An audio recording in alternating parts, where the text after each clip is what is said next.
Keep on.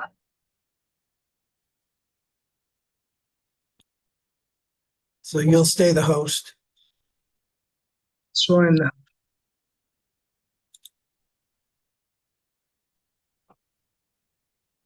Hey Mike, Hello. there you are. Todd says I'm the host now.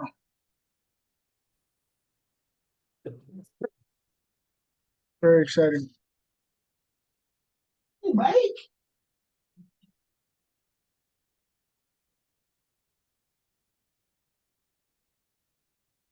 I just got off the phone with Gina. They're in Florida, having a good time. Who's in Florida? Gina, Good for her.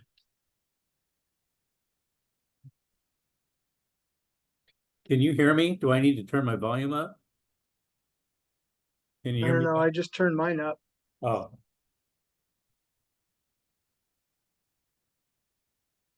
As long as it's loud enough, I can hear him too. Can you hear me talk? Can you hear Todd? A little bit. a little bit.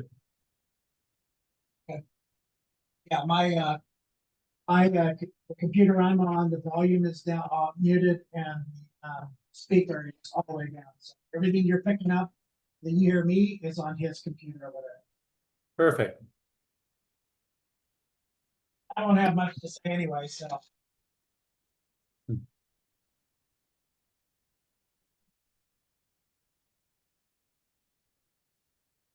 Hmm. It was a nice, good long clip last meeting. Didn't you say we have 19 people signed up for this? 14. 14. Some are double counted. Ah,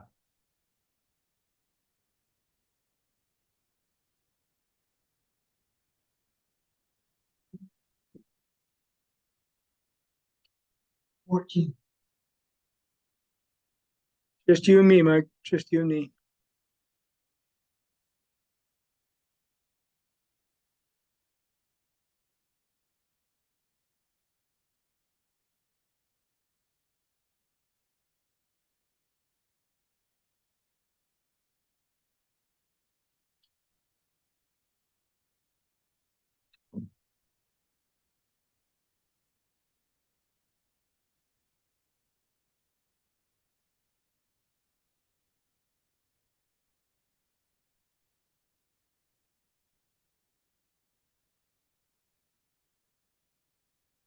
Oh, we're going to present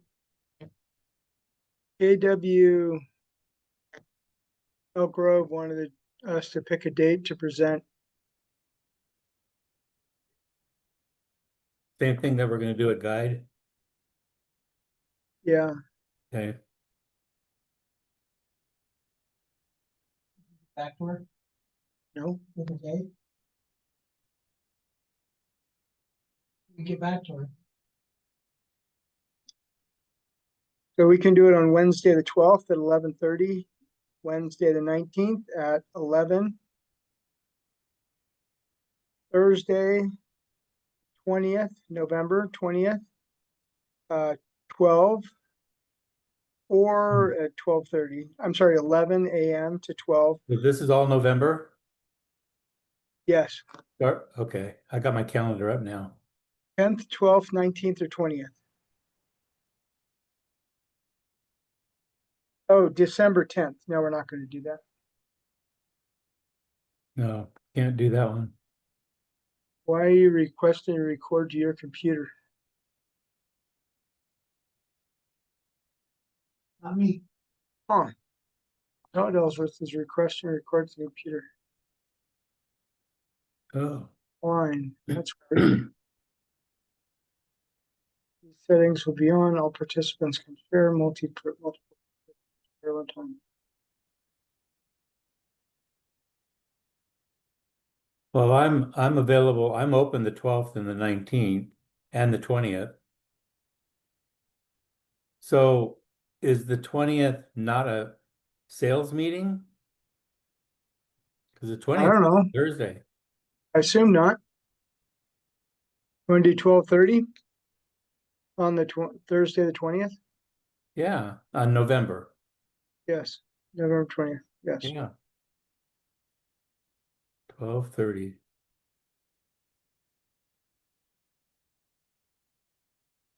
$12:30. And that's Elk Grove? Yeah.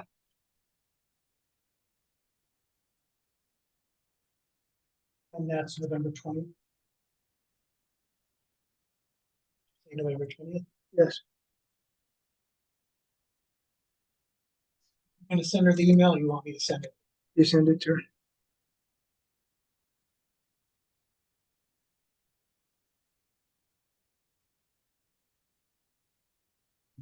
And how much time are they giving us? I don't know. They didn't say, but I think Todd, why don't you let her know that we need an hour, 12:30 to 1:30?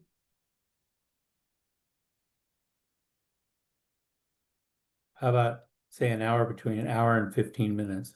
Between an hour and 15 minutes. We can always stay longer. Yeah. But you know how realtors are, they just budget the time and if they've got back-to-back appointments, they get up and leave, so. I don't know. Doesn't matter.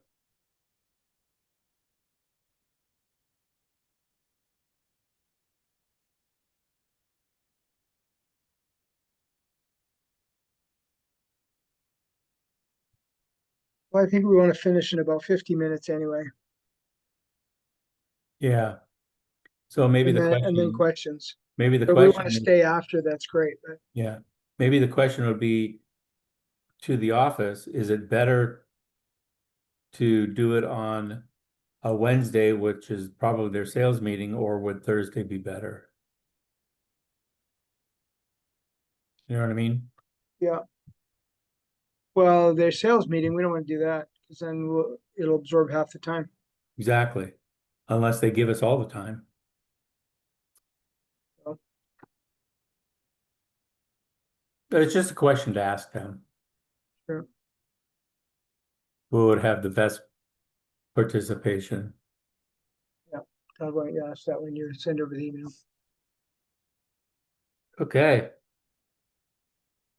All right, Darren, sure we can start. Hi. Hi. Hello. Hey, Sarish. Hi. I was on the road. There were kids. There was this truck noise, so I couldn't speak much. Now Okay. I'm No at problem. home. So You're saying you're going to speak more now? yes, I can Okay. speak more. He's my husband back. Hi, husband. And he'll join from his own computer. This is how the new norm. Umer, UMER.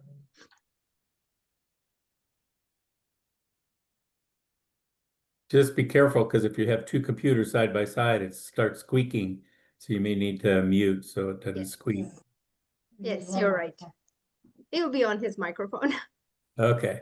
Okay. He'll be good. All right, Mike, should we start? Yes, sir. We're 5 over, so Start. get the PowerPoint up.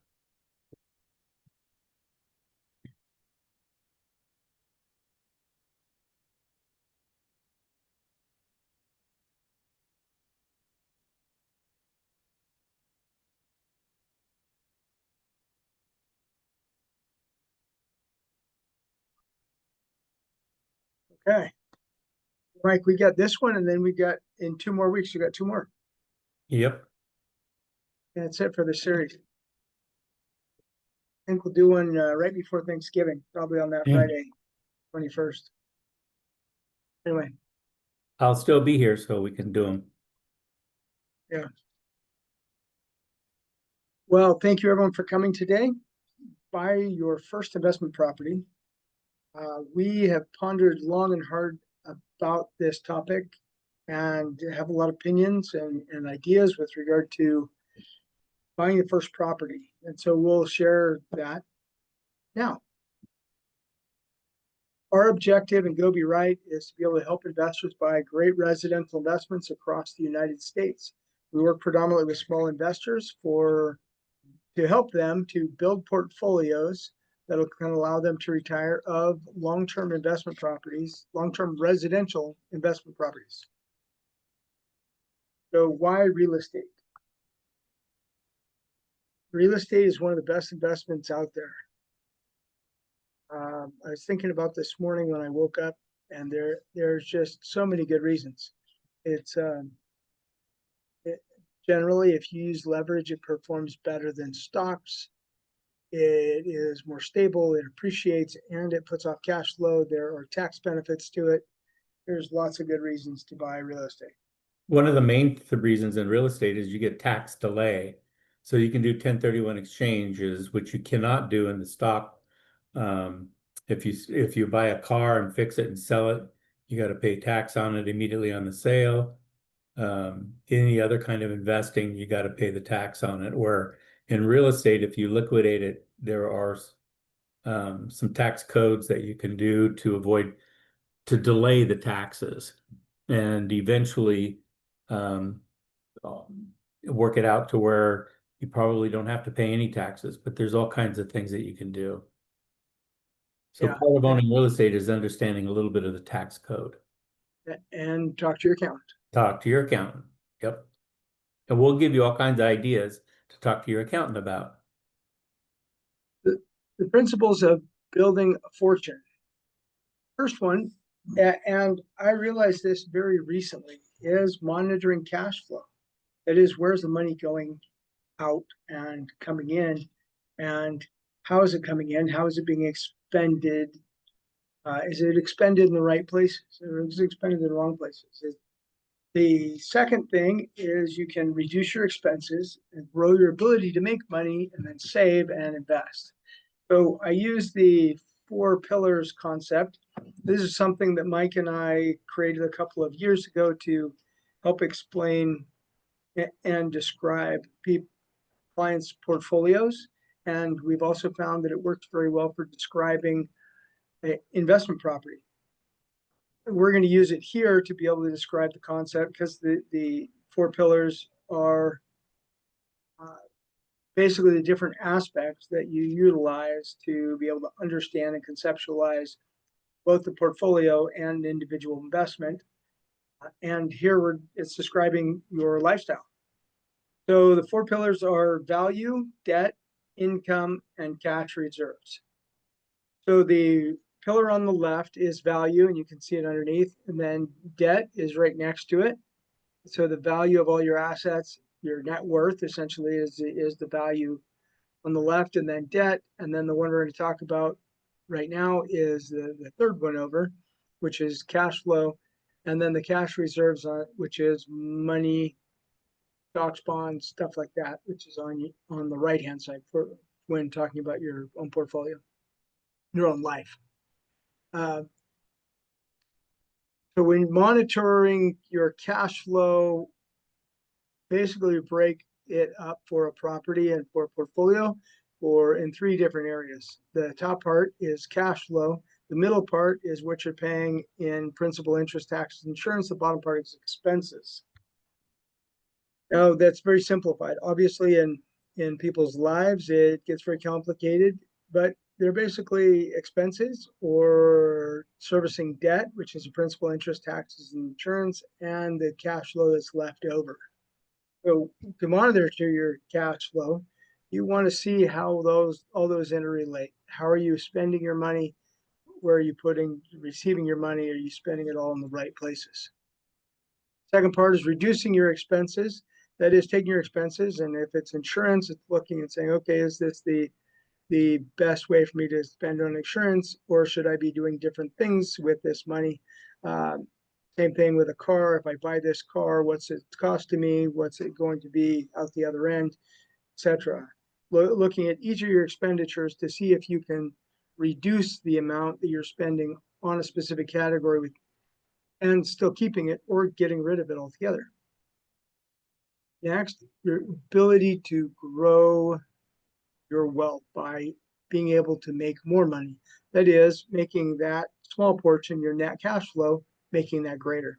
And all of our job, it could be getting a raise, It could be adding another income, somebody else going to work. It could be that you take on a second job, etc. Next, that goes to the leftover money, then goes into your cash reserves. It builds up over time, and you invest it wisely into those things, value and accumulating debt, which then pays down. So it's into assets that grow. That is how you become wealthy. Over time, the assets grow in value, the debt gets paid down, and your income should be increasing over time. If your expenses are not increasing, your income is increasing, you'll be making more. You'll have more for reserves and you'll have more to invest. 4 personal metrics: income, savings rate, liquid assets, and net worth statement. Your income is basically the amount of money that you make less your taxes, your charitable contributions. Some people donate regularly, they tithe, they donate to other charitable things, and they feel, I've heard from a lot of gurus, experts, that by paying your charitable, it allows you to, grease the wheels of life and spiritual life such that your life goes better. And taxes, you can't avoid paying. Income volatilities. This is very important. As real estate agents, it's not uncommon that there's a high degree of volatility in the income. That's very important. If your income is very volatile, as mine is on regular occasions, that sometimes I have a very low income quarter, sometimes a low income half a year. And so I realized my second year in the business that I really had to look at my income, not based on a month or a quarter, but I had to look at it based on a year. How did I do this year? And that told me how I was doing. Sometimes I'd have a great year, but I'd have 3 quarters where I didn't make hardly anything. That was just my personal income from real estate, from sales. So it's important with this to have a peace of mind fund.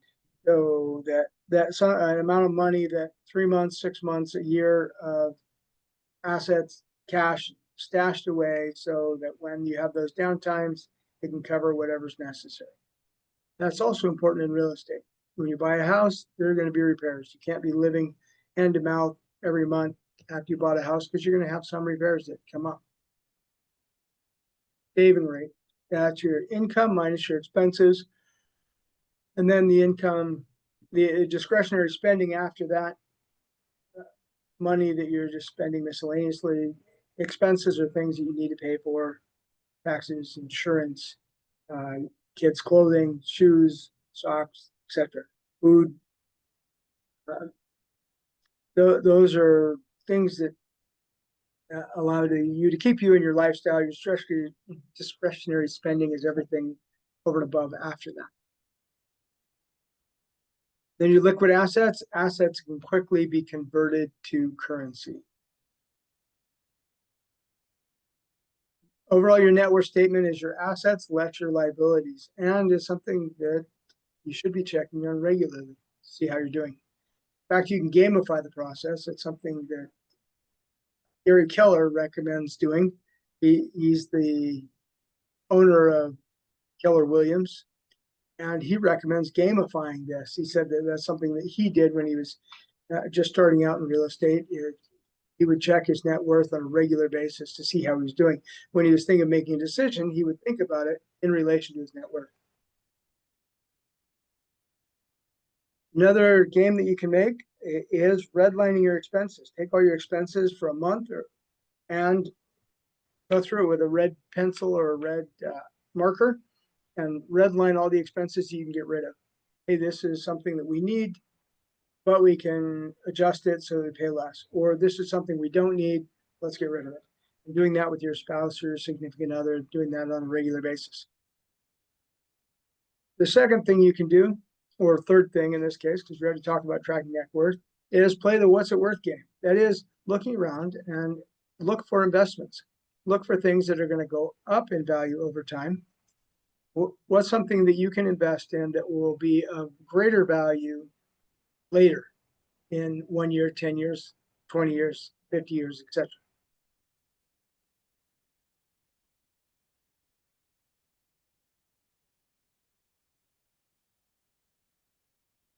Your situation in the investing landscape. We talked about this earlier today.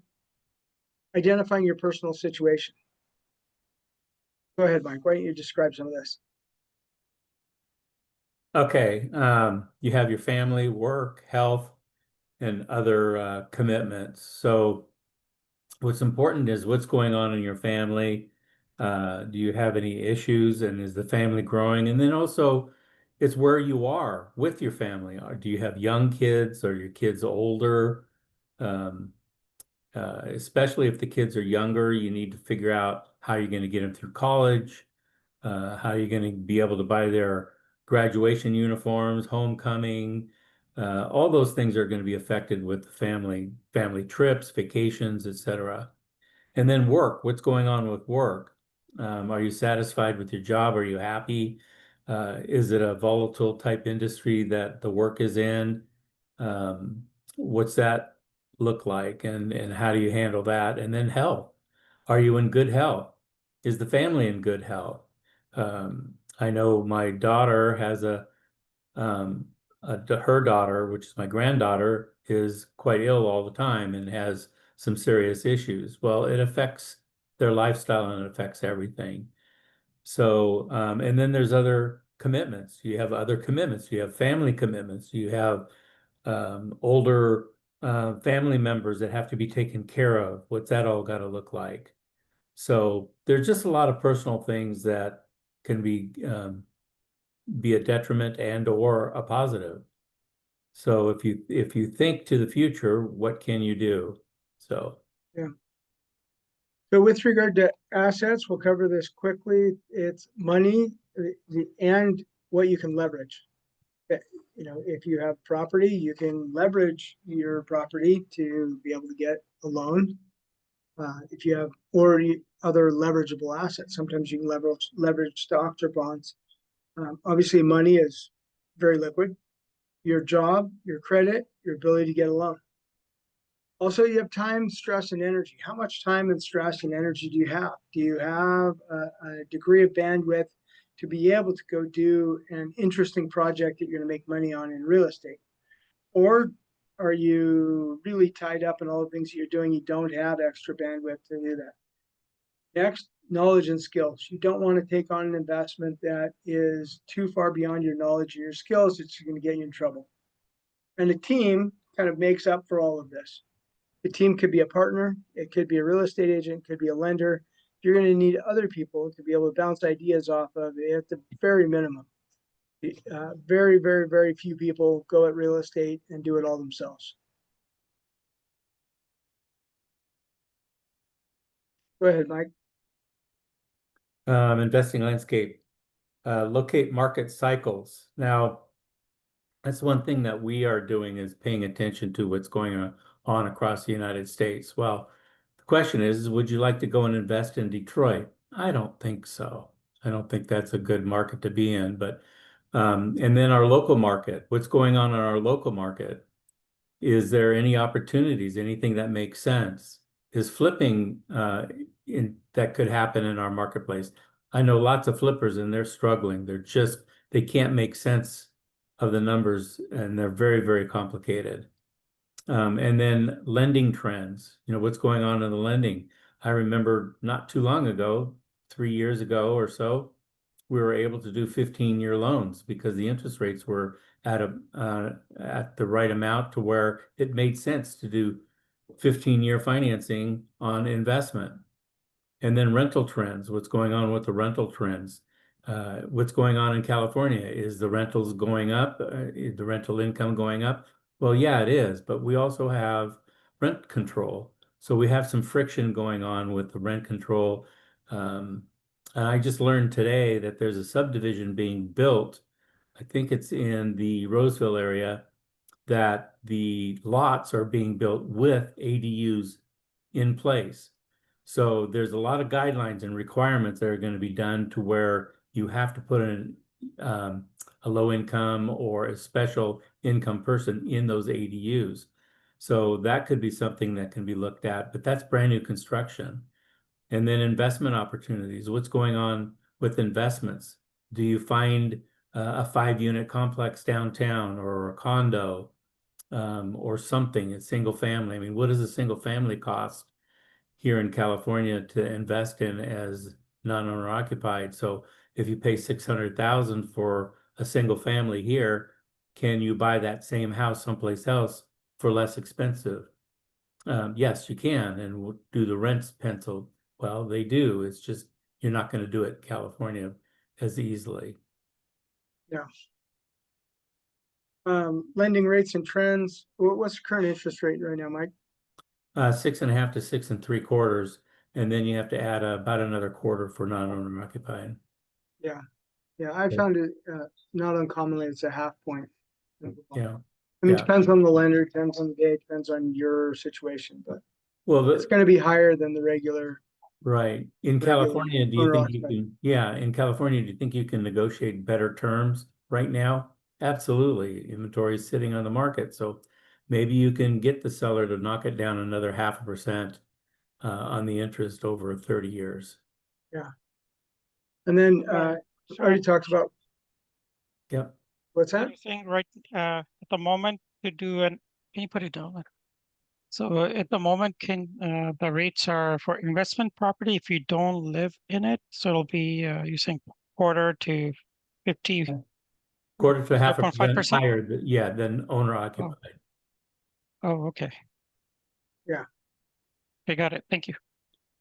And the rental trends, are they going up? Are they stable? You know, this is all gonna depend by market. So who would be a good person to talk to about rental trends? Well, property manager. Mm-hmm. And then a specific part of the market. Hey, what's going on in Citrus Heights? What's going on in Elk Grove, etc. They'd have an idea of how long it's taking for properties to rent up, and if there's a lot of potential occupants or if there's not, and also if there's upward pressure or downward pressure on the rental rates. Yeah, investment opportunities, these fluctuate very much by property type and quality of the property and size of the property. So you could have a single family residence that is 1,000 square feet and is in Oak Park, which is going to be a completely different price range and quality compared to a brand new single family residence in Natomas. That's 2,000 square feet.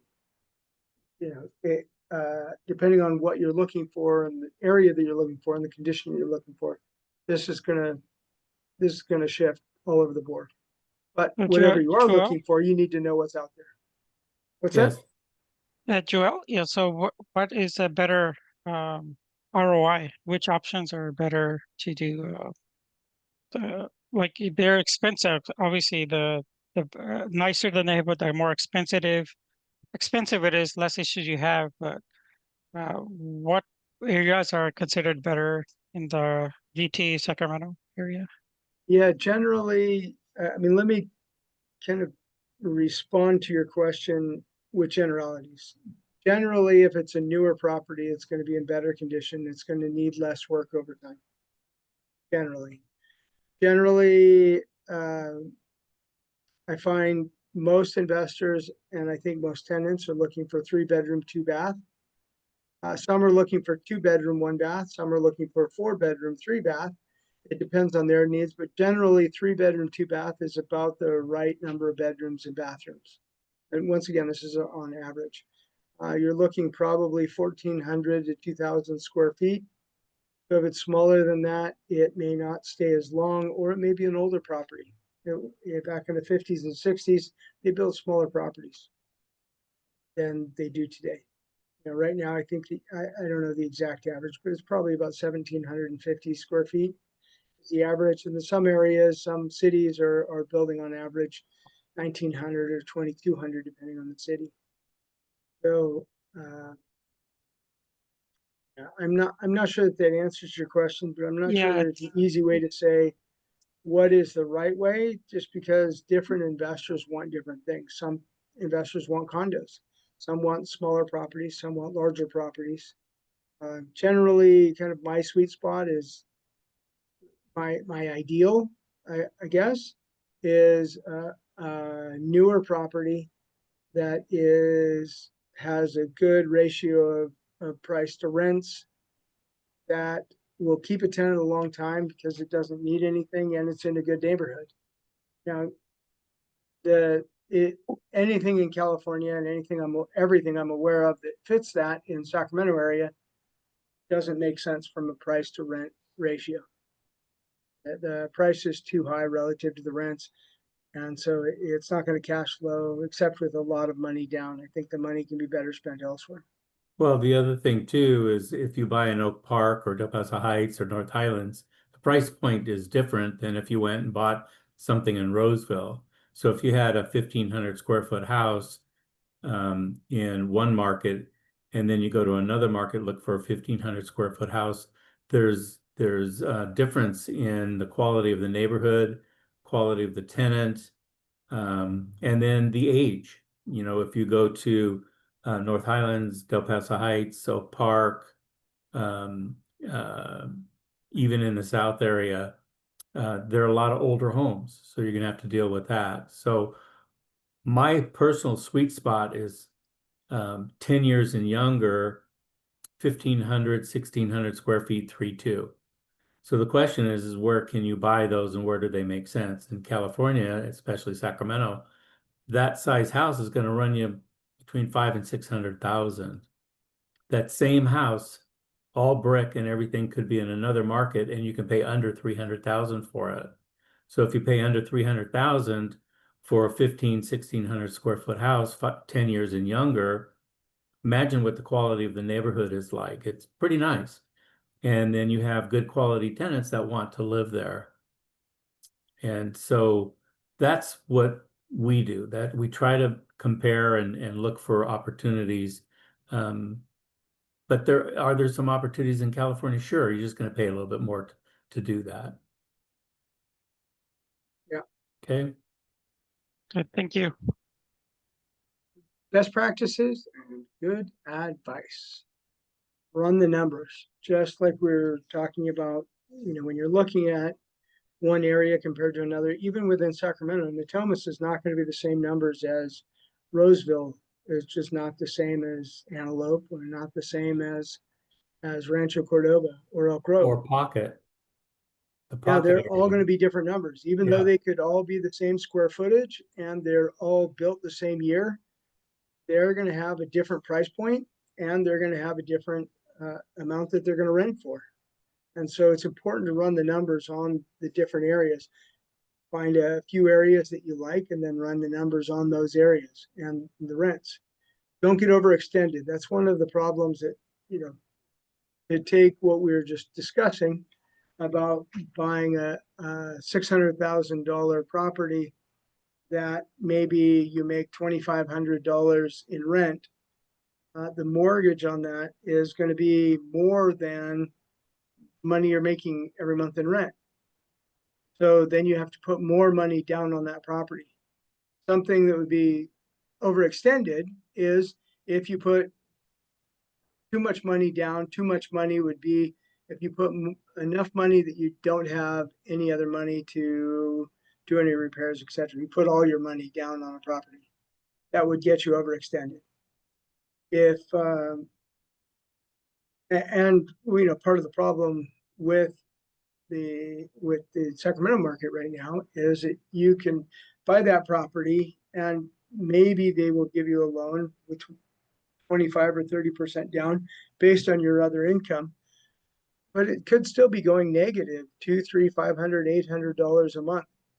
In which case, that just it bleeds you. It bleeds your financial economics every month, and that can eventually overextend you, especially if you have a job loss or a catastrophic something that takes all your capital.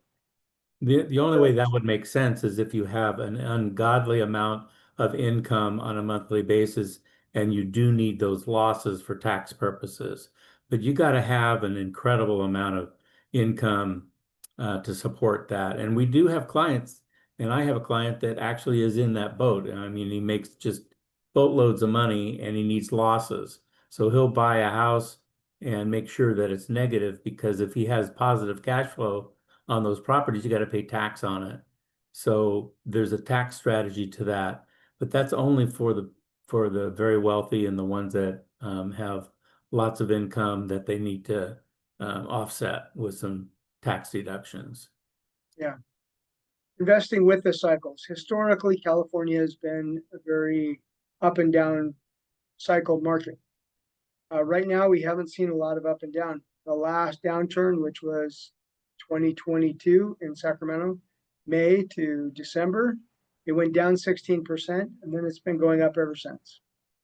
So, 16% turn is not a significant turn, but that may be the only turn that we see during this cycle. Last cycle, which was 2005 to 2012, it was a 68% downturn. Now, obviously, that was during the Great Recession. That was an extreme cycle. Normally, we see anywhere between about 15 and 30% here in the Sacramento market. Yeah. And the other thing, And cycles can take anywhere, 15, 20 years to go Right. through a full cycle. the other thing we don't want to fall prey to is what media is saying and what other people are saying, that, hey, hang on because the market's going to crash. There's going to be REOs like crazy. That is not going to happen. Yeah. I've been around so long now and gone through so many cycles. And because I dealt with the foreclosures and still do, I've been doing it for 45 years. This is going to be different. We're not going to see bank-owned properties coming to market. They're going to be absorbed on the backside, and we're not going to see them. So Yeah, right now, the number of REOs is nominal, less than 2%. Yeah, 0.04%. Another thing, priority is not appreciation. Don't count on appreciation. Right now, the market in Sacramento and throughout California is quite unaffordable. A lot of people can't afford it. If they could afford it, they'd be buying more homes. It's the payment is high enough that it prices many people out of the market. So don't plan on, especially when the market is high, that is, it's unaffordable. Don't plan on there being a lot of appreciation, because at some point, nobody can afford to purchase anymore, and then it goes down. So it's supply and demand. When it gets to a point where no one can afford it, the buyers go away, there's no demand, therefore prices are coming down. Yeah. What's that, Mike? It's a reset. Mike? So the whole market has to reset. Go So I ahead. have a comment. I'm seeing that you may know Warren Buffett and others are investing in housing stocks like Lennar in Right. particular, and Open is another housing market stock. So I'm wondering what these guys know that we don't know, right? They're investing big there. Are they seeing something that we don't have access to? Number one, and number two is are they seeing potentially the interest rates being dropped, that they're seeing something that they're investing more in these housing stock at the moment? Well, So there's two different things that's going on in that arena.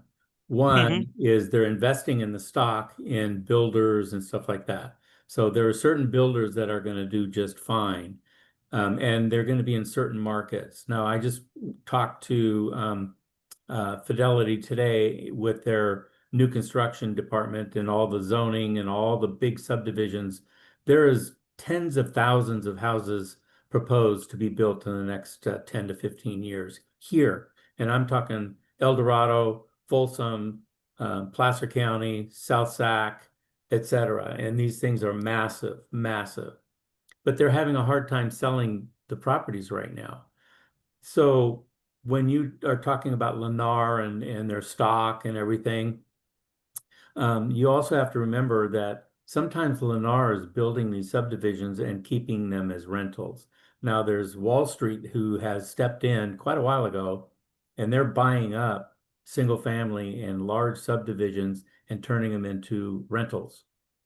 So that's big time. So that's absorbing some of the single families that people can't come and buy and live in, but they're creating a rental market for that. And that is, and they're big Wall Street and hedge funds. And I think there was one company that went public. Well, Blackstone is one, and you can invest with them on the stock market. But that's their intent, is to buy thousands and thousands of homes. And what I understand is the Wall Street and the corporate, their intent is to purchase about 15 to 20% of all the rentals in the United States. They want to own that percentage. So that's a lot of houses. Right now, I think, Joel, correct me if I'm wrong, but aren't they running around 3 to 4% right now of the rental market across the United States? Yeah, it depends on how you calculate it. Mhm. I think last time I ran the numbers, and it was consistent with some of the numbers that I'd seen by people who watch the hedge funds and stuff like that. They own about 750,000 units, and there's about 19 million units that across the United States. So that would be what, 3%, Mhm. three Right and a half around percent, something 3%. like that. Yeah. And they're not stopping. They Yeah, finally no, figured they're out. still buying. Yeah, they finally figured out what we knew. Buying into shopping centers and malls and big complexes and commercial and big apartment complexes, they're seeing a return that's much less than if they bought a bunch of single family. The returns are much higher, the tenants stay longer, there's just a lot better asset than an apartment complex, because people come in, they stay, they get married, they have a child, the place is too small, they want a yard, they move on. So apartment complexes are kind of like a starting point for some people, and then they move out. So they have a lot of turnover.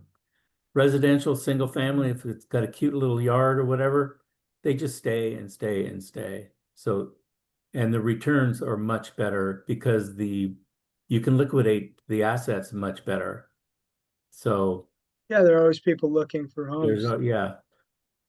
So And to That's interesting because, like in apartment community, they have like, I don't know, like 50 units or 100 units in a tiny piece of land, right? And yeah.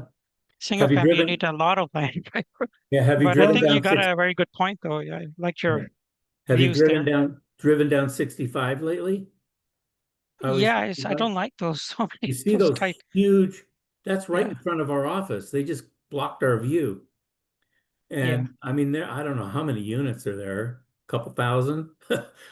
yeah. It's I'm going to be competing massive. with them soon. Yeah. So, Yeah, no, we're not competing with it. You remember that you have to have a lot of money to be able to play in that arena. So single family homes work great for small investors like ourselves. And to add to what Micah said, because I think he's right on target, to add to that, I believe that they've realized that we are in a very unique niche and that our investments are really high quality relative to many other things. People aren't getting out of homes. You know, if one person leaves, the next person can come in. It's not like people are vacating homes to not live in a home anymore. It, it's not going away. People have to have a place to live. So, you know, one of the yeah, fundamental principles. the other yeah. interesting Supply thing, demand, right? More yeah, people still want to rent and more right. demand, so that's good, right? Go overseas and look through Germany, Austria, all the different Oh, just countries, about anywhere. just about anywhere. The majority of all the real estate out there is investor owned. 90%. Most Europeans are tenants. Yeah. That's quite interesting. We Wow. are gradually moving into a country that we're going to be mostly tenants, possibly. Well, we're a We're long hoping ways so. from that, and Yeah.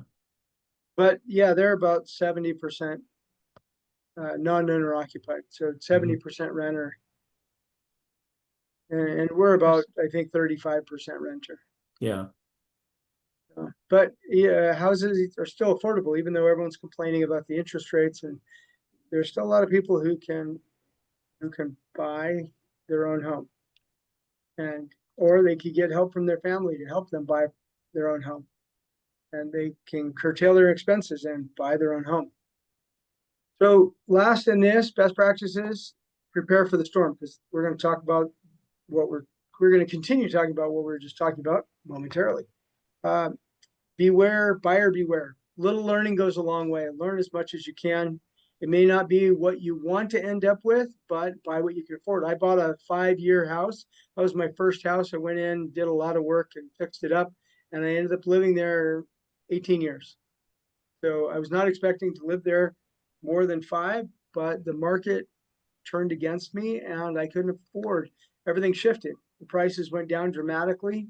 I bought in 2002, so 5 years was 2007. And I wasn't making very much money and the market was going down precipitously at the time. So I ended up staying there until 2020. Where you finish is more important than where you begin. A lot of people think about investing and they're thinking about, oh, I have to do it this year, I have to do it next year, I have to do it the year after. Think about your life. Where do you want to end up? If you want to end up with a portfolio of real estate when you retire, when are you going to be retired?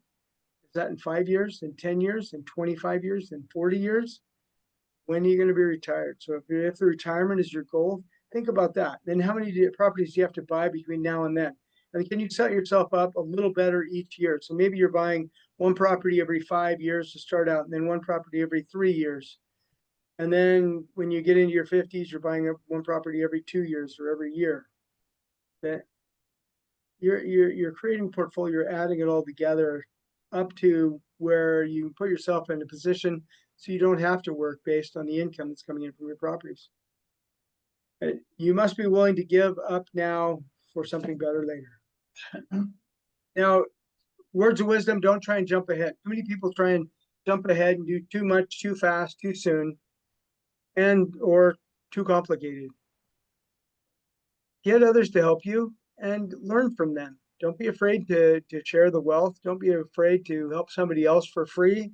Don't be afraid to just get out there and do stuff, because you'll learn and that will help you. It'll take your life on a different trajectory. So strategies, start with your own house. And this is what I was alluding to just a minute ago, which is if you don't have your own home, go buy your own home. You're going to be paying rent somewhere. So save up a little bit of money and buy your own home. You don't have to, the FHA is 3.5% down. So on a $500,000 property, that's $17,500. So, that is attainable for most people to do that.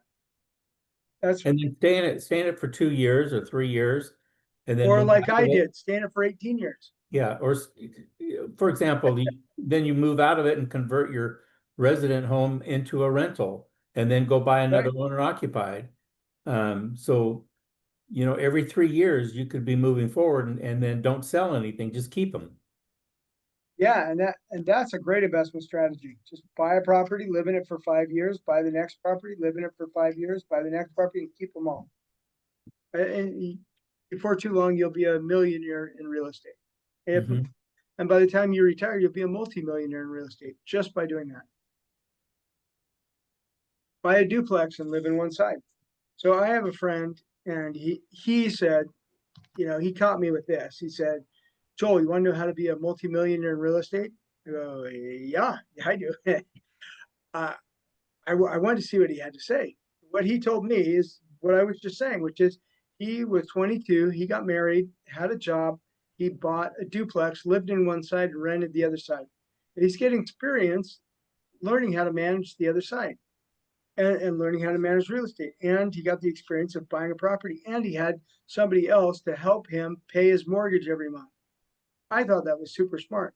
He was there, I think, 2 years and was in a little better situation. So he rented that side, his side of the duplex, and went and bought a house and kept his duplex and bought a small house that they moved in. They started having kids. And then after a few more years and his business was going well, he moved up to another house and he kept the duplex and he kept his first house and he kept his second house. And then he finally moved to the house that he's in right now. So he has 3 houses and he paid them all off. He has 3 houses in a duplex. He's a multimillionaire in real estate in the Sacramento area just by doing that. It's Did it with brilliant. 3 houses. Yep, one duplex, 3 houses. Joel, Yeah. Mike, is it better? I'm kind of considering whether to buy like a multi-gen or multi-duplex kind of house. Is it better to invest in those versus single family house? Well, Or I can respond to that. Yeah. What happens is when you have multifamily, you have a higher turnover. They just don't stay as long for good reason. They want yards, they get a dog, they get animals, they have children. I have a 5 unit that I own outside of California. And it seems like I always have a vacancy every 18 months, guaranteed. So even though I have 5 units, yeah, the building supports itself, but I've always got a vacancy. So my rate of return is different than the single families that I own. So those single families have a much better return because those doggone people don't move. I have a house that I bought in 2008, single family. I bought it with a tenant in, no, I'm sorry. I bought that one, it was brand new, put a tenant in it. They stayed for 2 years. They moved out, because job transfer. The second tenant moved in and they're still there. They just don't move. We raise the rents. We do all kinds of things. Now I do maintain my properties at a high level too. But they just don't move. But my multifamily, I've got a 5 unit and a duplex side by side. I have a vacancy in the duplex right now.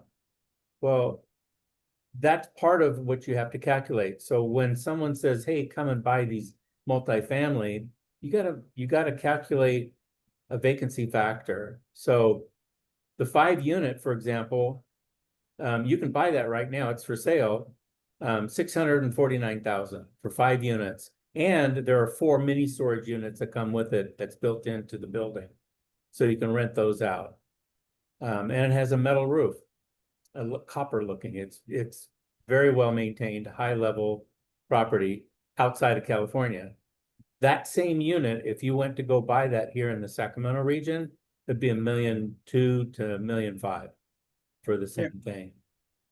So multifamily, you just have to understand what it's going to do. And the quality of the tenant is, like I said, is different than a single family.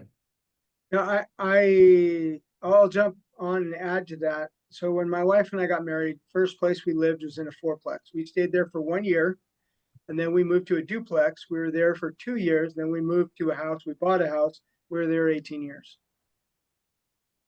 But my experience from having experienced that personally is I was ready after a year to move out of a fourplex. So, and I think that's not uncommon. There's a lot of people move out after a year. There's a lot of Right. turnover in a fourplex on a yearly basis. Some people stay a long time, but many don't. Now, Right. duplexes, people stay longer because they have their own yard, but they won't stay as long as they will in a single family home. Right. An example, my son owned in Carmichael, a duplex. He lived on one side and rented out the other. About every 3 years to 4 years, they moved out. So every 3 to 4 years, he had to fix it up, paint it, put a new flooring or whatever he had to do to upgrade it, and then get it out there for rent. Now, fortunately, it would rent fairly quickly, but the idea is you have those vacancies. And Well, that's and you what have them happens. on single families as well. Don't imagine that they're all gonna Yeah, be rented Yeah, forever, there's but a lot of reasons, but the chances are for a single family is not attached. You don't have noise next door. You don't have pounding and loud TV and all that stuff that goes on when you have an attached style living. Yeah. If you're standalone, people tend to like that. yeah, generally the fewer number of units you have, on average, the tenants are gonna stay longer. The more units you have, on average, the tenants are gonna be shorter. Mhm. Yeah, thank you. Like, yeah, I think you're right. Like the Blackstone is up to something, right? So They're Oh, always yeah. up to something. They're doing stuff that we aren't even privy to. Yeah, and Yeah. they've got lots of money to do it with. Yeah. because And they can they're borrow figuring lots of out, like you said, right, what we are learning, right, from you guys. So Yeah. Yeah. My goal is to, okay, they can do whatever they want. I just want to play in the arena on a smaller scale. I don't have $1 trillion to throw at that country. So, Yeah. Mike, you lose your trillion? yeah, actually, I'm working on my 5th million. I gave up on the first 4.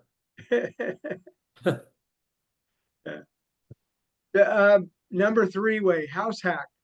This is not a common term for everybody. It's becoming more common. But house hacking is really, okay, so I know an agent here in our office, and they bought a house with their son with the intent that their son was going to live in the house. So instead of paying a rent, they were going to buy the house, pay a mortgage, and then their son, his job, so he was coming up with the down payment. His son was going to manage the other bedrooms, and they were going to have people living in the property with them, renting out bedrooms.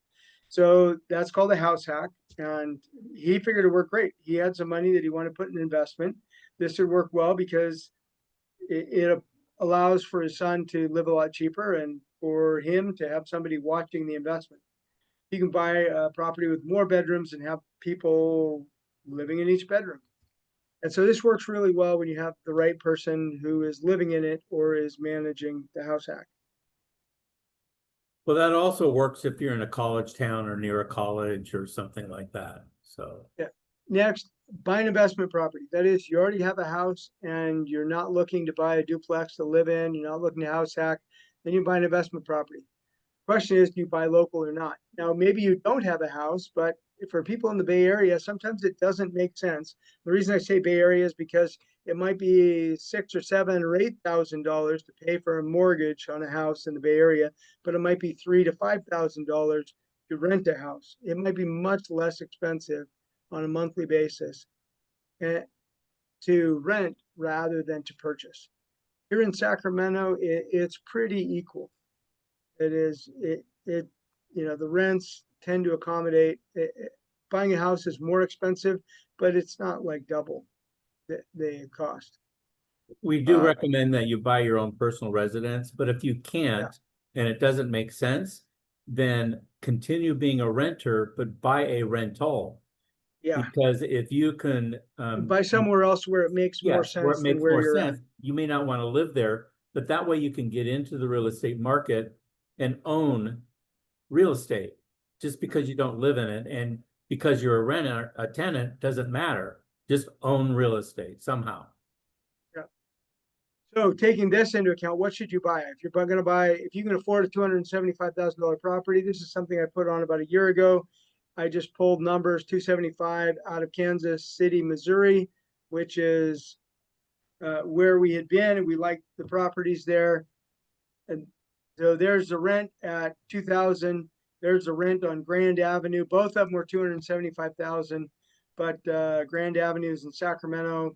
Obviously, the house is a little bit different, smaller, older, etc.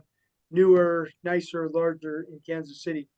If you're looking to buy a property, be aware that there's a whole nation. There's 49 other states outside of California that you can purchase in. Not all of them are good. Not all the areas are good, but you can take the same dollars and go do more elsewhere.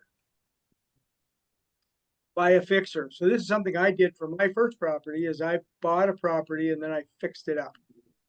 As you live in it. That's right. I fixed it up and then I lived in it. And so I increased the value. I bought it undervalued because I knew I could add value to it with more of my own sweat equity rather than paying the money. So, and I got to the end of it and had 10 years to think about it. And I thought, why did I do that? Okay, I put all the effort in because rather than putting $10,000 in repairs into it, I could have gone down the street and I bought my first property for $162,500 back in 2002. I could have gone down the street literally and bought something at $175,000 that was already done. So rather than the $10,000 I put into this property, I could have gone down the street and bought something else. So it doesn't always make sense to go buy a fixer, but sometimes it does. Sometimes you can get a great deal on a fixer. Sometimes you can go in and do your own work. It depends on the person and what they want to do and how they want to do it. I learned a lot doing my own fixer on my own house. Next, partner with somebody else. And this is something I did as well. My first property, I ended up buying it myself, but I had the intention. The reason I bought it was because I was going to partner with 2 other people. And I ended up buying it.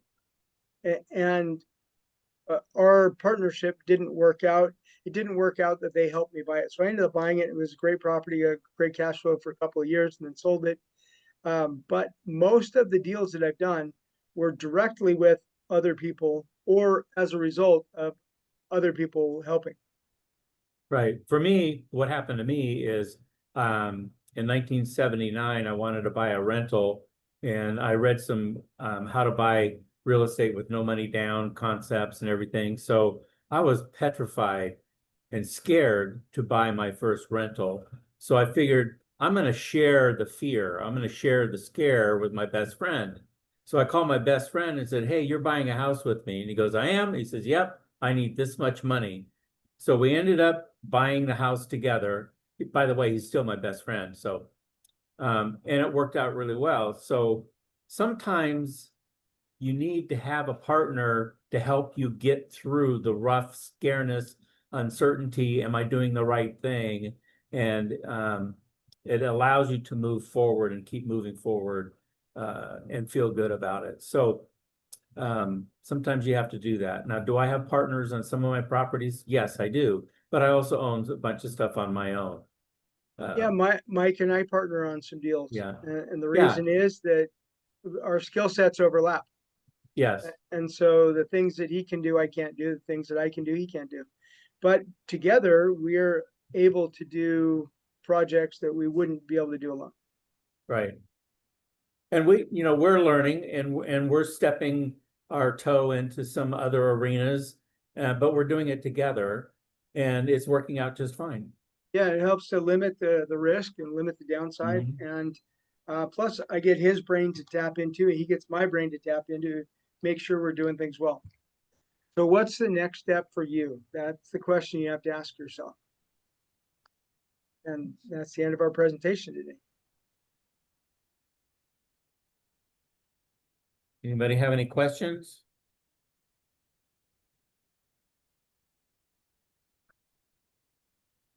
Darren, it's good to see you on again. Thank you, And sir. Cherie's here. Yeah, hi. Thank you so much for the presentation. How would you explain leveraging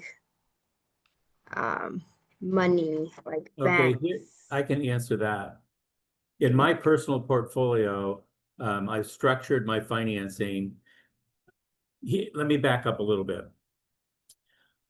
When I first started moving my stuff out of California and repositioning all my assets, I sat down and figured out that I wanted to protect the investment that I put into the asset. And I wanted to do it in such a way that the property could go up the equity could increase in a down market. And what I figured out was you do that in the financing. So I was able to put some very favorable financing on some of my properties. So today, right now, every month, we make mortgage payments on a few of my properties. My net worth goes up $5,000 every month in debt reduction.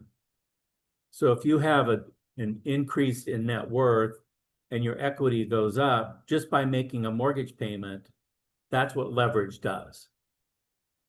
Okay, so if you leverage correctly, now you talk about Dave Ramsey and he says pay cash for everything. He has a good point, but my take on what is advertising or his marketing and everything is, it's for the person that's not disciplined. And they go out and blow the money, go out and buy expensive cars, never own a house or anything. Those people need to be bought back under control, and they need to pay cash. They need to get out of debt. Well, there's good leverage and there's bad leverage. So we like to talk about the good leverage, and leveraging, there's tax advantages in real estate anyways. There's tax advantages and you can build equity. So if you buy a house for $300,000 and let's say you put $150,000 down, that's 50%. the other 50% is leveraged. Well, it only costs you 150,000 to get into it, but over time you pick up another 150,000 once that loan is paid off. So now you have 300,000, but what happens over the course of time? Usually that property goes up. So if you give it 10 years or 15 years, it's worth more than what you paid for it. So like I said, every month when you make a mortgage payment, your net worth goes up every single month by that debt reduction. And that offsets any down cycle in the marketplace. And then the fun part is when it starts to recover. When the market starts recovering, the value starts going back up, but your debt still continues to go down. So now you're catching it in both directions. Does that help answer your question? Yes, yes. So, you know how they advertise like leverage bank, and you don't have to like zero money down and buy Yeah, this property Be back. wary of anything that Be says wary, money yeah. down. You gotta remember what the debt cost is. And you just have to run your numbers. No money down. We used to do that a lot in the 70s and 80s. That's when I got started. It was a wild, wild west. It was extremely creative, the things that we used to do. But you got to remember, in those days, what was the median price of a home in the mid 80s? 60,000. I remember the day that a house in the Sacramento region hit $100,000. We go, oh my goodness, $100,000. That's incredible. That's rich people. Then I remember the day that housing in Sacramento hit $1 million. I go, holy mackerel, $1 million. We finally have one house in the Sacramento region area for $1 million. Holy mackerel. Now they're all over the place, $1 million houses. So just understand that you have to be real careful when you're doing no money down. Now, if it's seller financing and you're leveraged correctly and stuff, that's one thing. Now you're into the creative cycle of real estate. Okay, does that help answer? Yes, thank you, Mike. Thank you. When I was 8.5 years old, my family picked up and moved from Florida into California, and the interest rate was 18%.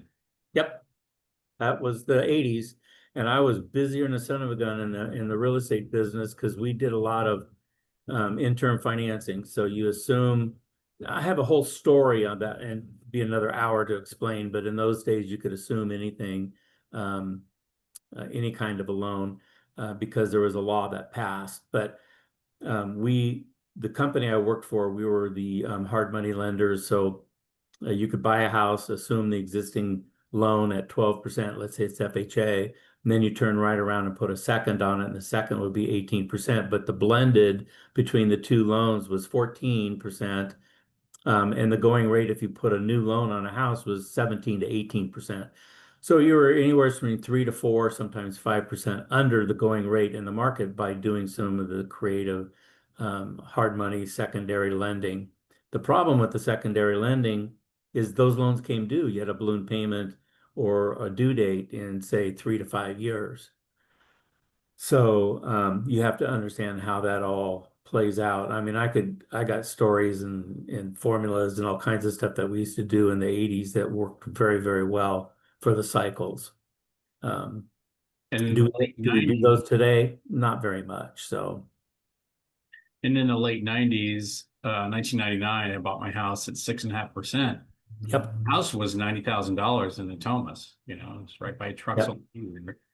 My dad, here's the thing. My dad bought his first house. He was in the military, retired out of Duluth, Minnesota, and we moved to California. His first house he bought in 1968, I believe, was 6% interest. That's just what the rates were going, 6%. And I think, correct me if I'm wrong, Joel, didn't the lowest interest rate we've ever seen in the United States, short of what's happened recently, was 5.5, wasn't it? 5.5, or was it? Yeah, let me talk on that. let's see, Bruce Norris, he said he went to the archives in Washington DC Yeah. and was looking at interest rates all the way back into the 1800s. And he said that 5% was the lowest. Anecdotally, he was saying 5% was the lowest that he could find. I've seen some stuff that's come out, I don't know, for public consumption. I don't know if it's true, where it was saying that back in years ago that we had rates in the 4% and under 5%, and I don't know that that's true. That is prior to us going down into the fours. I had never heard of a rate under 5% Right. in the 80s, 70s, 60s, 50s, 40s, 30s. Any time and anything that I'd ever seen. The Federal Reserve did not start tracking the interest rates for mortgages until 1972. And so we have 53 years of regular tracking by the Federal Reserve. But I tend to trust Bruce Norris and his research more than I trust other stuff, which I think is more spurious. Right. So are we close to what we call a norm? Well, we might be, the 6.5, 6 3/4. That might be more normal. Mike, I think we're at normal. Yeah, I that's what think I'm we're at saying. normal now. That's what I'm saying. I think we're more normal than we've ever been in such a long time. Now, hopefully, maybe it'll go down to 6. Maybe it'll just pop down just below 6 and be a 5, 5.9, 5.8, something like that. But don't plan on it. Just right now, we're at 6.5-ish. Yeah, if you run the numbers and you say, okay, I'm at 6.5, and then you do 5 3/8 or 5.5, and you look at what your payment is, it's usually not substantial. Yeah. I mean, if you're looking at 4 or 3%, sure, it's going to be a huge number. But if you're looking at a quarter point or a half point, how long is it going to take to do a quarter point or a half point? And usually, when you refi a loan, it takes you 5 years to pay off whatever your closing costs were. And so if it's going to be 5 years out, then it may be worth it. Or it might not be worth it, depending on how much lower the interest rate is. Yeah, they might bring out the HARP program again if the rates go down radically. Well, and realistically, if you want the rates to go down, just get an adjustable rate mortgage. Yeah. Wow, those are I mean, kind of if scary you think they're going to go down, then just get an adjustable rate mortgage. That was one of the best things we did. Is we were back in, I think, 2006. We got an adjustable rate mortgage. We had that mortgage, I think, until 2020. And our income was going down, but the interest rates are going down too.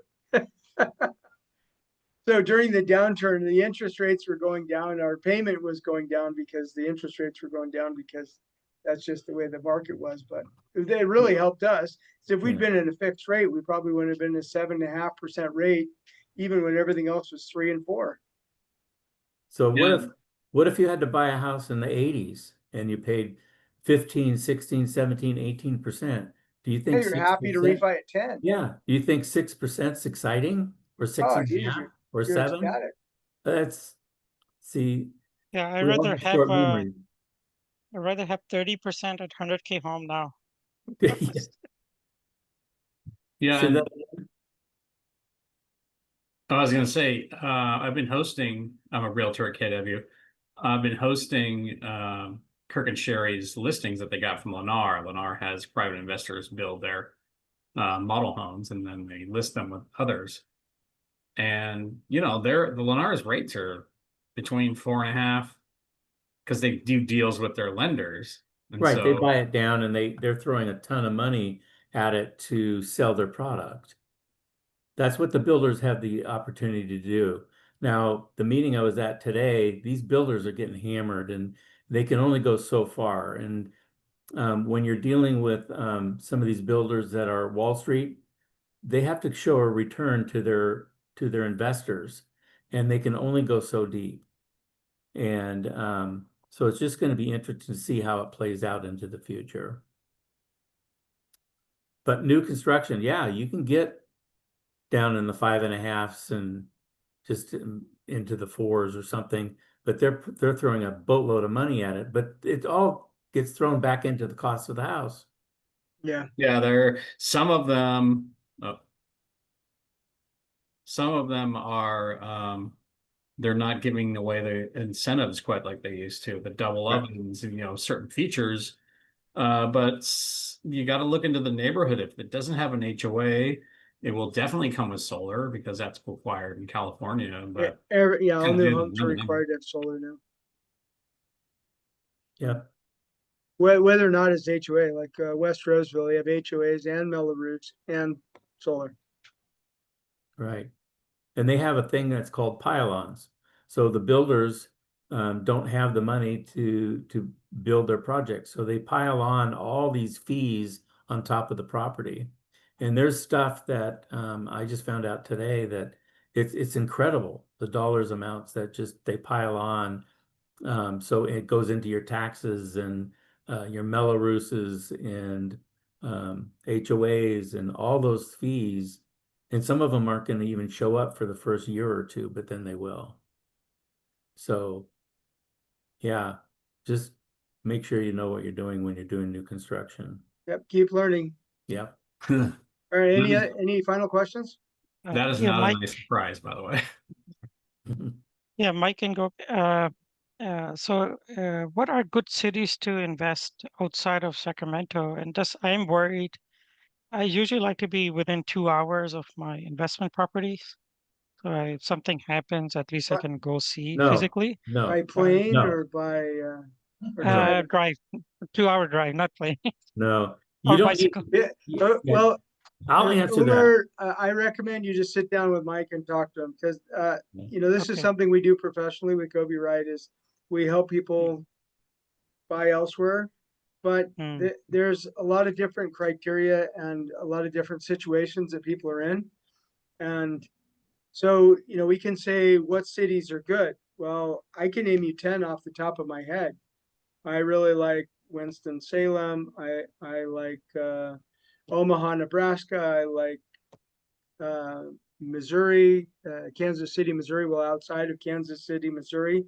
Those are not the areas. We have areas we like even better than those that we recommend in. Here's But I'll make you this need comment. to talk to Mike Yeah. to I own a house that I bought in 2008. To this day, I've never seen it or drove by it. Doesn't matter to me. It's an investment. I just have it set up correctly. It's never been a problem. I have good management in place. Just let it take its course. Don't think that you need, now you buy a stock. Do you go by the corporate office? Do you go see the CEO? Do you go look at what's going on when it comes to stock? No, it's an investment. And just watch the earnings quarterly. That's all I Yeah, could. that's all you can do. Well, Yeah. look at real Yeah. estate as the similar type of thing. If you invest, you purchase it. The thing is it's tangible. It's brick and mortar. You can touch it, you can kick it, you can burn it, you can do whatever you want with it, but Well, and here's the other thing we throw in while Mike's talking is buy quality. by quality, yeah. If you're buying quality, you don't have to go buy it all the time to see what the tenants are throwing out onto your yard. Yeah. Yeah. And then the management, if you want to know what it looks like, say, hey, can you go by and send me some photos? We have FaceTime now. We got all that technology. You don't need to physically be there. You can actually be talking to the inspector while they're walking through the house if you do a home inspection during a purchase process, face to face, and you could be here, they could be there. It doesn't matter.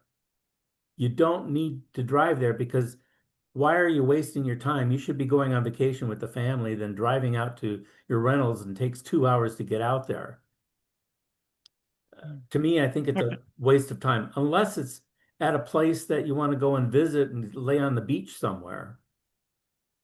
Yeah, I have clients from the Bay Area that have property here and they don't come by very often. And here's something real interesting. I have clients and I've known clients that live up here in Roseville. They own a couple rentals in Elk Grove. So my question was, when was the last time you went and looked at that rental? I don't know, maybe 5 years. And it's in Elk Grove.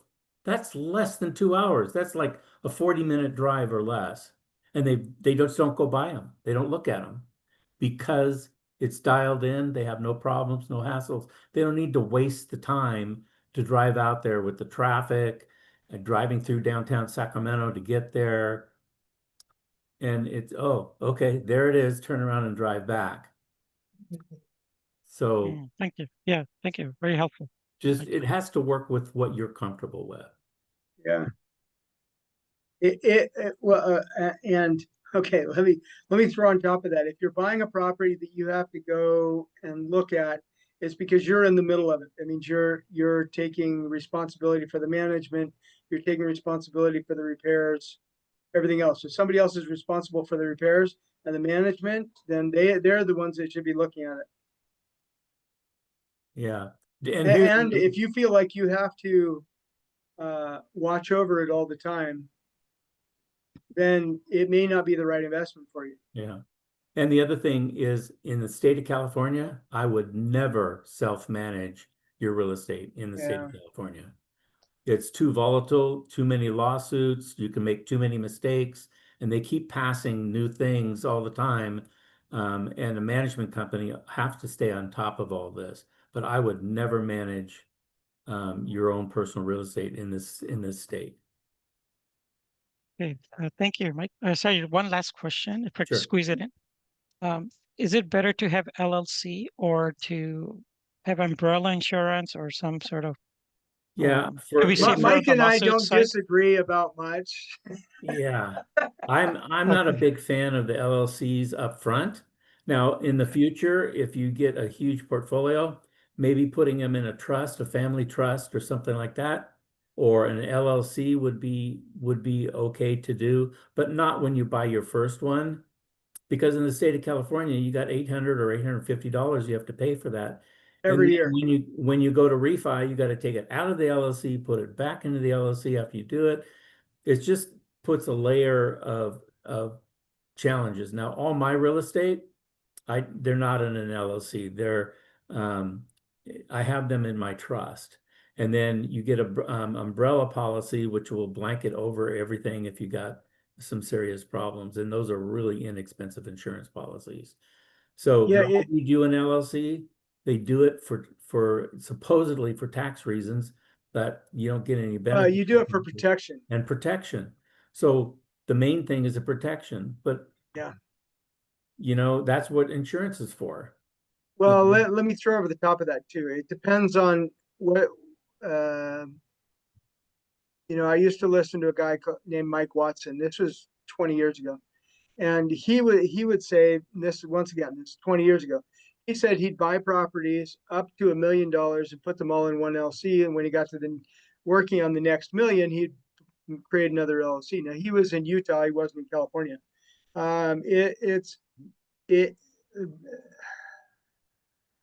Going back to what Mike just said, which is you don't want to manage properties. You don't want to manage your own properties here in the state of California. It's just because it's litigious and it's a hassle, and the tenants probably know more than you do about what's going on.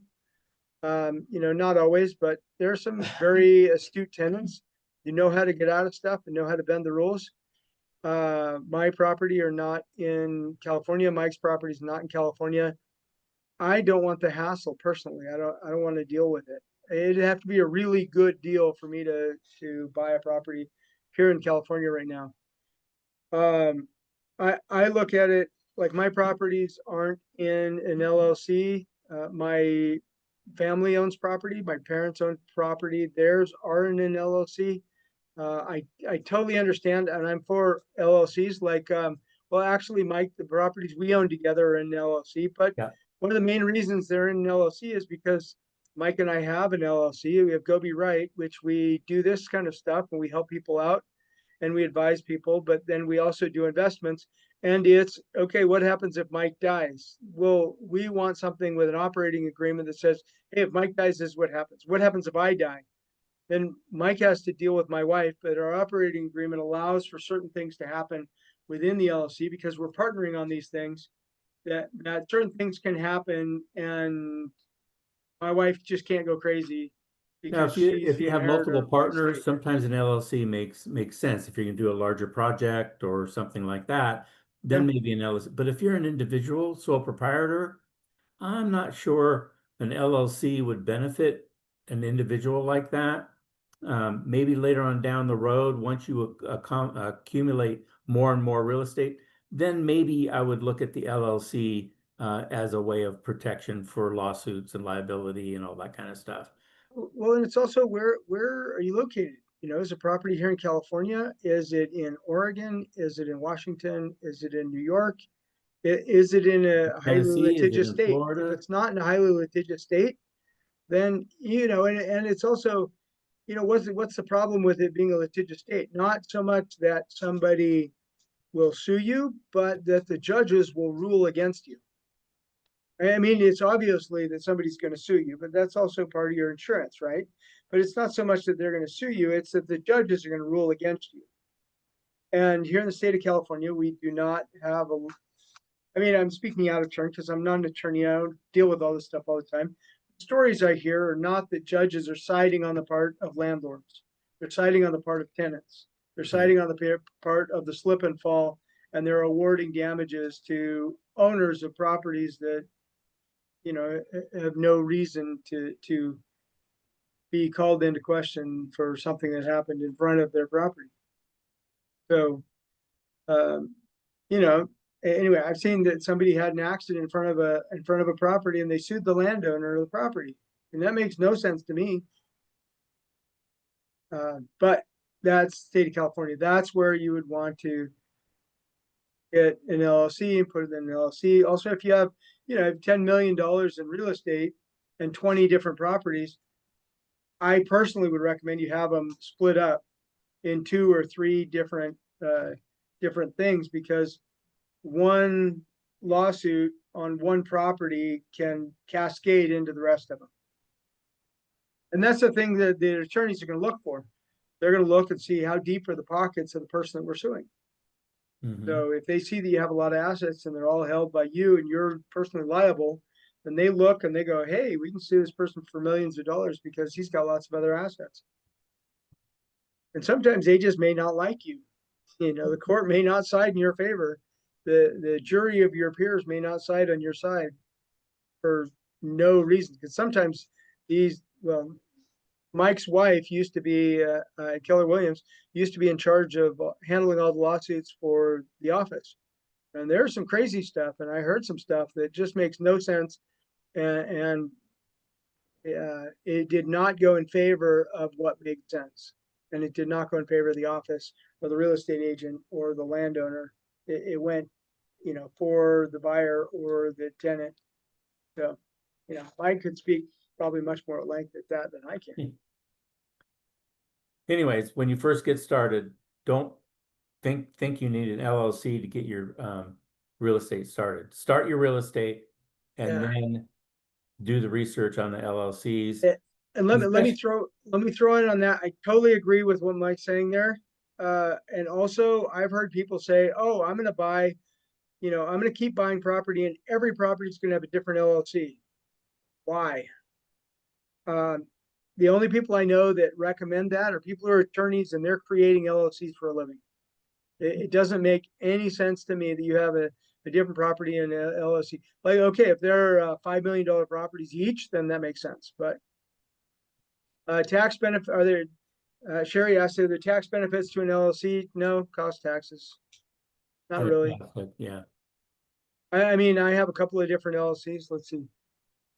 I have an S Corp and I have, we have our LLC, Mike, and then I have the LLC with Dave. Yeah. So I have 2 LLCs and 1 S Corp, and, you know, it's just like anything else where you can write some stuff off on taxes, and, you know, you have to make sure that you abide by all the tax rules. That's where LLCs in California get in trouble, is if they're not following all the rules of an LLC and they violate one of the rules, then they can be invalidated, in which case they can pierce through the veil of the LLC and go after you personally, which that's bad news, especially if you have other assets. You can still take the same deductions if you do it right. Yeah. I mean, there's even people that have general partnerships between husband and wife. You can do general partnerships between two partners. You still get the tax benefits, and you got expenses that you can attribute to the partnership or the LLCs. Pretty much that's what Joel and I do. An LLC, we file taxes, we don't pay taxes. So then you get a K-1 and it comes down to your personal. Yeah, So it passes through to you personally. passes through, yeah. I've seen people with a Wyoming LLC. What's the benefit there? So our Gobi Ride is a Wyoming LLC. Wyoming is one of the most business friendly states. Delaware and Texas, I think, follow it, but Wyoming is one of the best. This is what attorneys have told me, so I'm just regurgitating what they've said. Obviously, that may change over time, but what it allows you to do, well, there's no income tax in that, so your K-1 is gonna pass through to you, and you're gonna pay wherever you are. I'm a California resident, so I pay California income tax on whatever I make through the LLC. But I don't have to pay Wyoming any income tax because they don't have income tax. Mike's a Tennessee resident. He doesn't have to pay either way. There's no state income tax in Tennessee, so when I He get doesn't my have to pay for K-1, Wyoming, and he I doesn't don't- have to pay for Tennessee. yeah, But then it's also, my understanding is the judges in Wyoming, well, two things. The judges are more likely to side with the landowner rather than the tenant. And the second thing is that we have a Wyoming LLC. If somebody sues us from Portland, Oregon, then it's going to be in the jurisdiction of Wyoming, not in the jurisdiction of Portland, Oregon. I didn't see what that other comment was. you have to file taxes in Wyoming. Yeah, so we have an accountant in Idaho, files our taxes in Wyoming and sends us through the K-1. As long as you don't have to write a check, you still have to But file. most of it's national, right? Is Yeah. with the IRS. So IRS. wherever you own your LLC, that's where you have to pay. You have to file there. Yeah, you have to file there, but I think Wyoming that's doesn't have, correct. well, yeah, Wyoming doesn't have state income tax, so you're not paying anything there. It's Right. federal. Well, federal is nationwide. Right. So I don't know. I trust that my accountant knows whatever it is that I don't know. And they do that. So that's a great question. I assume they file taxes there, but I actually don't know. Because right, Mike, you're right. If there's no taxes to be paid there because there's no income tax in Wyoming, then do they have to file? I don't know, maybe they don't. Well, they have to file federal. Yeah, they have to file federal. I mean, they file it as a Wyoming LLC, so Mm-hmm.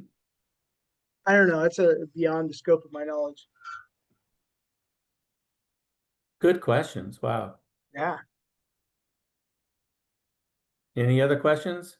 But my understanding, anywhere you're making money, I'm pretty sure you have to file. So Yeah. Just remember, you always will pay taxes. Yeah. Those are the two big things, taxes and we're gonna die. Those are the two guaranteed things in life. So one last question. So in California, I know at least in California, it's its property tax is based on the sale price. Like in Canada, it is based on not the price of the house, but the size or something else. So every anytime you state- want to, Yeah, every state has something a little bit different. So Texas is kind of unique because you can be on one side of the street and you pay 1.5% property tax. On the other side of the street, it could be different province, but that's where the divider is, and you could pay as much as 6% property tax.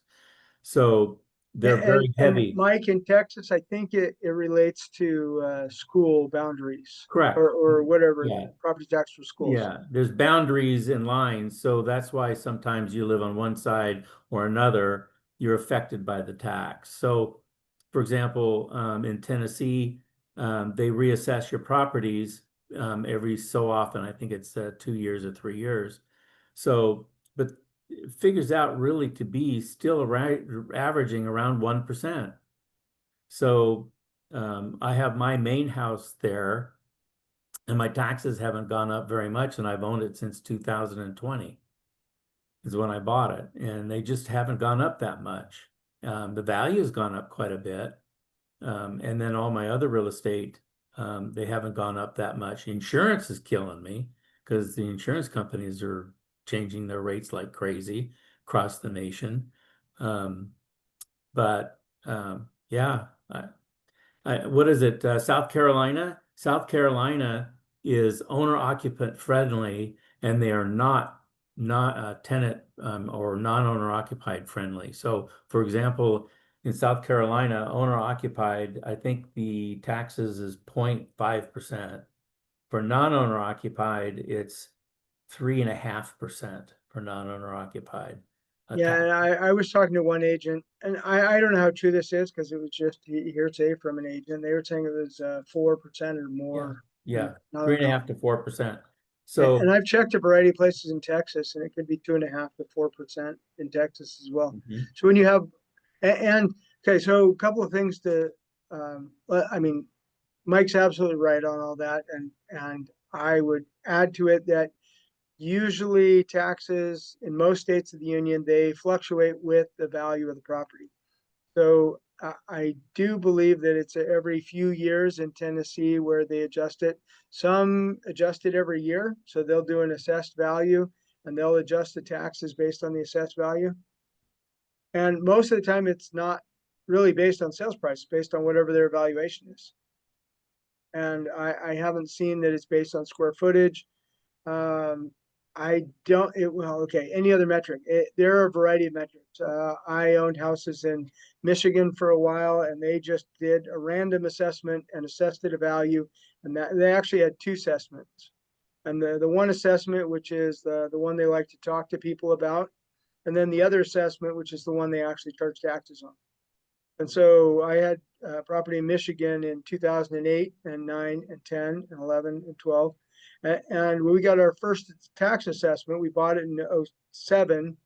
And when we got our tax assessment in 2009, the property taxes had gone up. Remember, this is a declining market in 2008. It declined dramatically in Michigan. Our property taxes went up 50% on some of our properties. So 40, 50% was about the average increase in property taxes in a market that was declining 30 to 50%. So just because, you know, they can say it's best, it's assessed on one value, you know, be wary of the property taxes, because sometimes those can really sneak around. My wife and I, we had a property in Idaho that we bought in 2004. And we were wondering, we bought a fourplex. We were wondering why we weren't making very much in rent. And this is probably 2007. We're like, man, how come we're not making more in rent? Because here's our mortgage payment, here's this. We realized that the taxes were about 2.5%. So we were paying 3 months of every 12 months of income was going towards property taxes back then. Now, my family still has fourplexes in Idaho. We sold ours in 2011. And the property taxes right now, I checked it over the last couple of years. I want to say it was about 1.5%, 1.25% to 1.5%. So I don't know if the property taxes went down or if they're assessing differently. She said things changed with COVID. Now, obviously, the prices have gone up substantially because I sold my fourplex for $182,000 or $183,000. Her fourplex is worth $625,000 now. So wish I would have kept that. Oh, well, you live, you learn, right? yeah, All right, Well, any the more market- questions about property taxes? yeah. The market's at Thank you, well, Mike and Gopi, very Yeah. helpful. Joel, thank you. yes. Yeah, answer your question about property tax. I don't think it's the way that it is in Canada. My understanding, I had some clients from the Bay Area that invested up in Canada. I asked them, they said that I think Canada took, this is spurious, I don't remember the exact conversation. They took like half of the gain of the property as a tax. Yeah, and then bringing the money when back they sold the property. Yeah, and then And they bringing couldn't the money exchange it. back into the United States, there's some huge taxes. I had a agent friend of mine this was in the 90s. He was so excited he bought a property up in Canada, above New York.